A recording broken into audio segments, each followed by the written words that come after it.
kaka-excite naman nai. Yes, may excite kayo. Soon malalaman nyo na. Thank you, guys.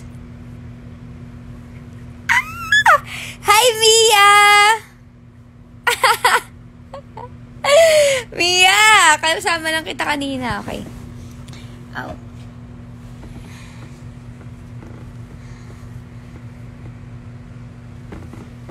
Aray. Gusto nyo ba magsali tayo ng mga, tawag dyan? Magsali tayo sa live. Sinong gusto sumali?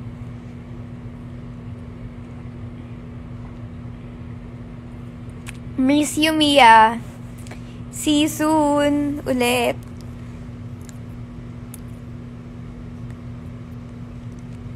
Watching from Iloilo. Hi po.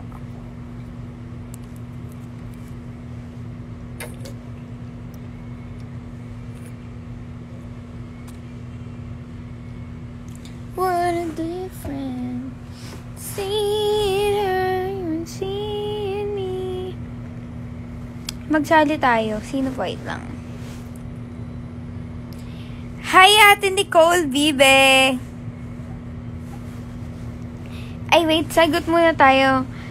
Ng mga question. Where did you buy your necklace? Yung necklace ko, ayan siya. Wait, papakita ko sa inyo. Yan siya. C siya. Hindi ko siya binili. Regalo siya sa akin ng fan ko nung birthday ko. Thank you, guys. Thank you, family, Liza, and all. Sa lahat ng nanonood and sa lahat ng sumusupport. Thank you. Nagmo-module ako tapos nag-live. Hi! Gawin mo na yung module mo. Maintindihan kita, promise.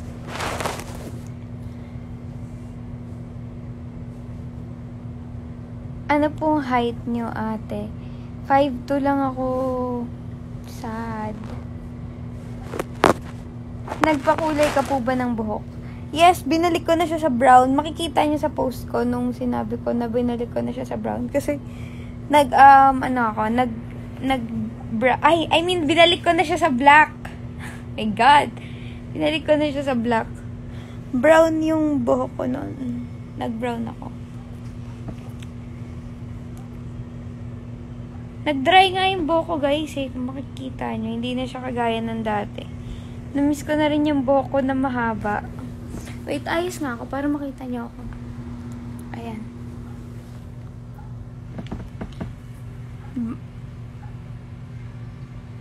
May makeup ka ba ngayon? Wala akong makeup. Wala akong makeup. Zero makeup. Kasi hindi pwede pag matutulog na. Pag gabi na, tinatanggal na yung makeup. Pati lashes and all.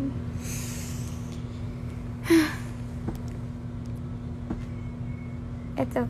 Ay! Charm Capital, thank you po so much sa mga pinadala niyong necklace. Love you po. Thank you. Ay, ito, hindi to from Charm, pero marami silang pinadalang necklace and lagi kong ginagamit. Ito lang kasi ginamit ko kasi sobrang sentimental, bigay ng fan ko. Pero yung mga necklace, favorite ko. Thank you so much po. Pasample po ng line ni Sir Nai. Guys, secret pa siya. Hindi ba pwede?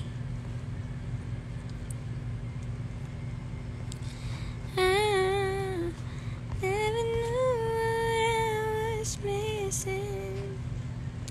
Once we start kissing, I find.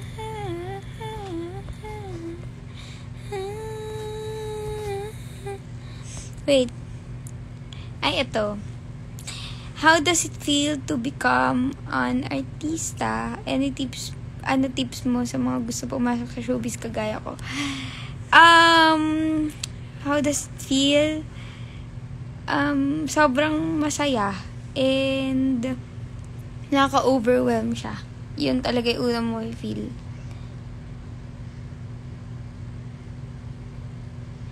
Sobrang ma-overwhelm ka and at first, kailangan matuto ka paano mo siya i-handle. and tips ko sa'yo paano makapasok. Dapat talaga may tiyaga ka and gusto mo talaga yung ginagawa mo. I mean, like, hindi ka talaga susuko kasi maraming challenges. Hindi siya madali. Like, for example, nasa showbiz ka na. Or, like, for example, nagbibibi ka. Yung mga challenges sa loob ng bahay ni Kuya, wala pa yun. As in, sa labas ng bahay mo talaga may kita lahat ng challenges. As in, dun mag-start yung challenges. And, dapat ready ka harapin yun. So, dapat willing ka talaga na maging artista and ready ka talaga. Ganon. Hi po, Derek! Si Derek nanonood. Nahihiya ako! Derek, nahihiya po ako.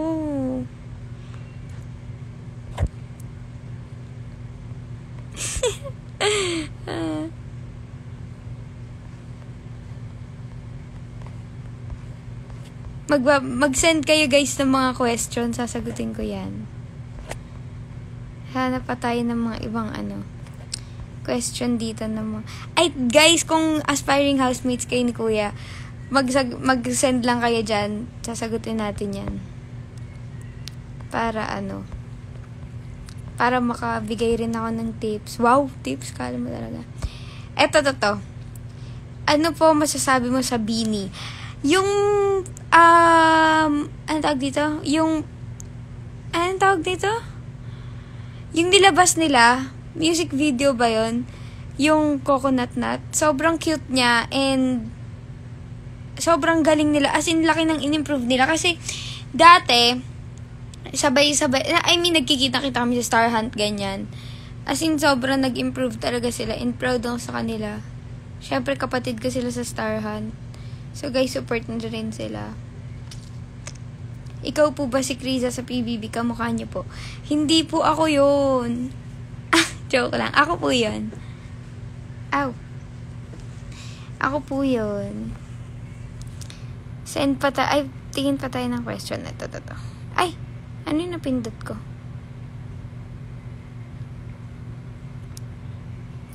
Ito. Hanap tayo, guys.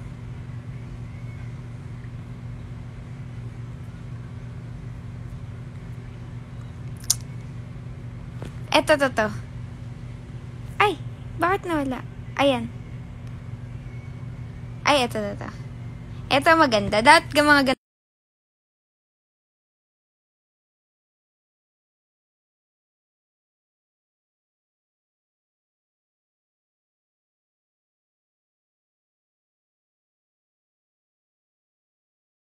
Ka lang sa chocolate, ganyan. Hindi ako naman. Talaga, nanonood si Joao? Tignan ko nga. Hindi naman nanonood si Joao. Kayo talaga, guys. Okay. So, anong pinakamasakit na bash sa'yo ng tao? Siguro nung nakatanggap ako na word na daw ako. Ano ba yun? Wait lang. Isipin ko lang. Hindi ko na maalala eh. Siguro yung sinabihan ako na parang ungrateful daw ako. Ayun. Na parang ganyan yung ugali mo, ganyan-ganyan, ginajudge ka agad, ganito, ganyan. Feeling ko, ayun. Yun yung sobrang naka-apekto rin sa akin. Sobrang laki ng impact niya. Hindi nyo lang alam. Like, siguro many of you guys, binash ako dati and syempre ginudge ako dati. And hindi siya madali. So, kung wala kayong sasabihin na maganda, might as well, wag na lang kayo magsalita, ganun. Like, gets ko, may opinion kayo, but, as a person, diba? Ganun.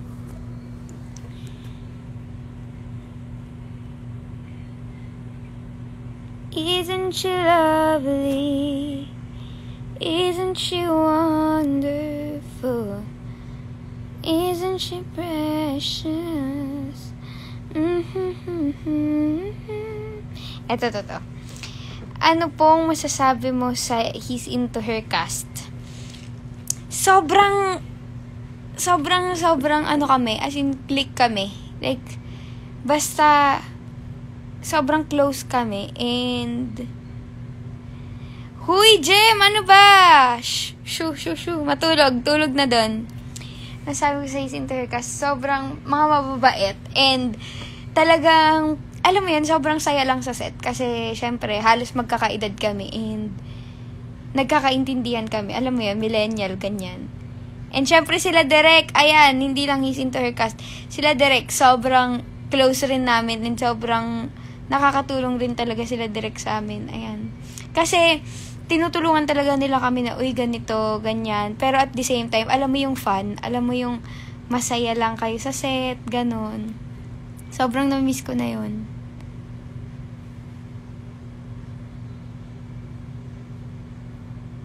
Next question.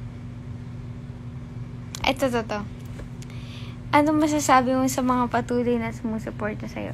Sobrang thank you and sobrang grateful ako para sa inyo na nandyan kayo para sa akin. I mean, like, hindi niyo ako iniwan, ganyan. Sobrang thank you, guys, for being there. And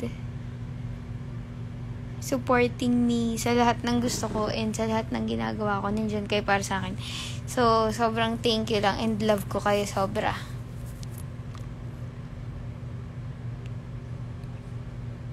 Thank you, guys. Grabe, mga gising pa kayo, ha? Sobrang dami nanonood ngayon.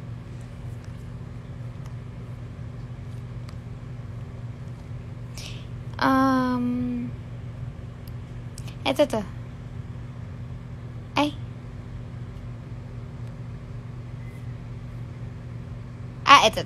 Hindi ko alam kung allowed daw sabihin, pero ayoko na nga yan. Natakot ako. Bakit di ako allowed sabihin? So, iba na lang. Eto na lang. Sa ate, sino lagi mong kakwentuhan sa He's Into Her? Ang first ko talaga laging kakwentuhan, si Jello talaga. As in, sobra. As in, kahit sa set, on and off cam, lagi kaming, lagi kaming magkasama and lagi kaming sobrang close. Oh, yeah. Ewan ko, parang same vibe lang talaga kami ni Jello. Uy, lobat na ako. Last question na sasagutin natin. Eto na. Ano na bago mo sa buhay mo nung pumasok ka sa PBB? Sobrang dami. Sobrang dami na bago sa buhay ko. And sobrang thankful ako and grateful. Siyempre, isa na dun yung siguro, unahin na natin, estado sa buhay, di ba? Parang like dati, alam mo yun, ang laki ng natulong niya. And syempre, nakakatulong rin siya sa akin as a person. Like, nag-i-improve yung character ko and nag-i-improve yung like, sarili ko lang. Parang, nasa-showcase ko yung sarili ko sa inyo. And sobrang masaya na ako dun.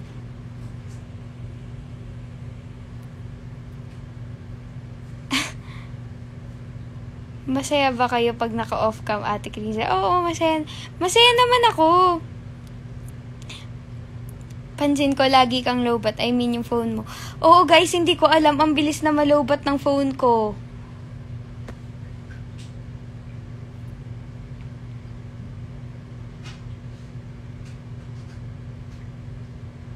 Good night, guys. Thank you so much for watching.